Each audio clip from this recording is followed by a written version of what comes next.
When our depravity meets his divinity, it is a beautiful collision. When our depravity meets his divinity, it is a beautiful collision. So there's this thing that I don't understand about people.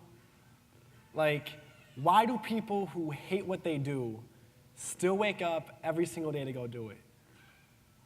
What's the point behind that?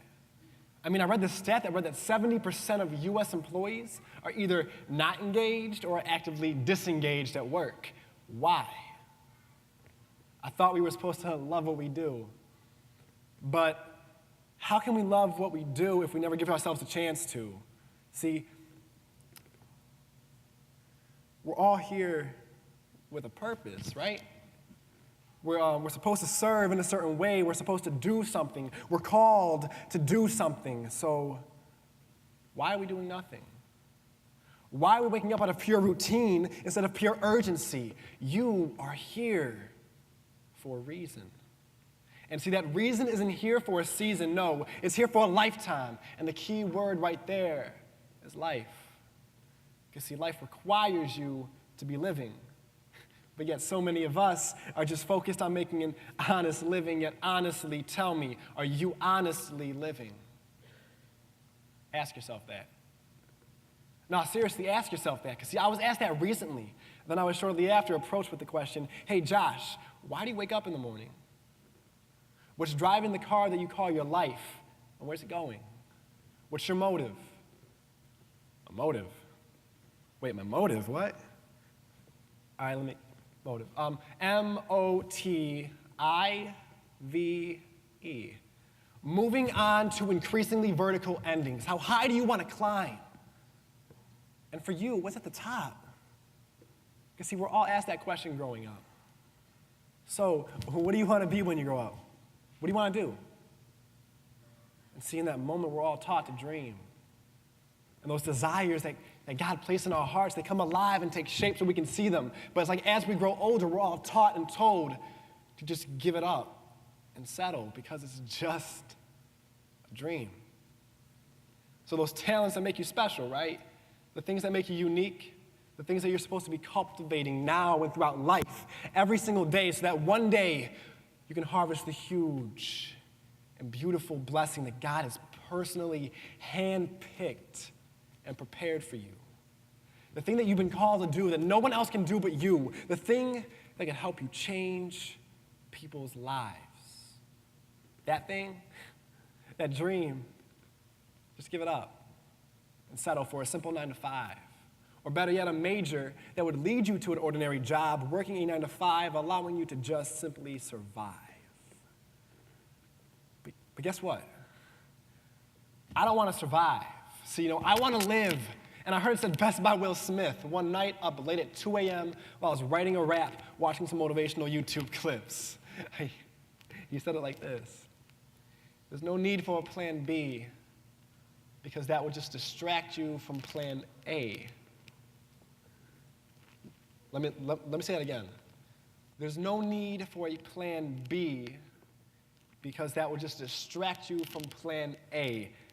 Dang. All right, so let me get this straight. If plan A is where with all your heart you truly want to be, then why in the world would you even attempt to figure out a plan B? That mind boggles me because I don't get it. Life is hard, yes. It's not always fair. But don't you remember that one time in that garden, Eden, when that serpent, Satan talked to us and we responded? Yeah, we fell. We fell from God. We fell from perfection. Remember that. But now on a brighter note, the Spirit calls to us too.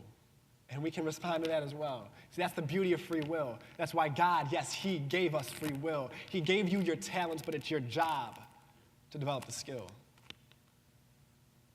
I mean, as it says in Genesis, man was made to rule over the nations, over the seas and its inhabitants, over all of creation. But yet tell me, how can we rule if we're committing suicide? Spiritually speaking, that is, guys, look, we are wasting our lives. I mean, how many of us are so quick to open up a text, but yet we're disgusted at the idea of opening up a textbook, or the Bible for that matter? And how many of us choose willingly to sit behind a TV screen and watch our favorite sports team instead of actually going out, to play our favorite sports on our favorite sports team? Or how many of us, despite being told how many times that grades actually matter in school, we choose to distract ourselves with different appearances and character roles just to be labeled a part of cool? See, are you doing what you've been born to do, or are you just faking it? Because you say that you're living your life, but it looks like you've just been replacing it with different movie scenes, all on repeat, the same toned-down version of an adventure that's already been seen. But I get it. Look, I get it. I understand. I've been there, done that. Get it. But you are here for a reason. Each one of you has been purchased, each to serve a purpose. So do the work. Trust me, it's worth it.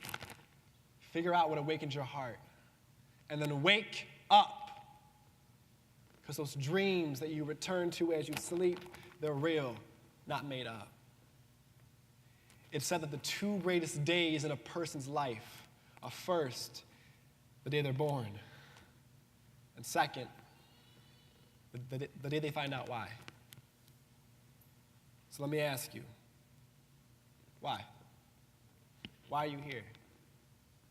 Why were you born? Why were you created? What's your purpose? Figure it out. Figure it out. Then once you figure that out, answer this. What are you going to do next?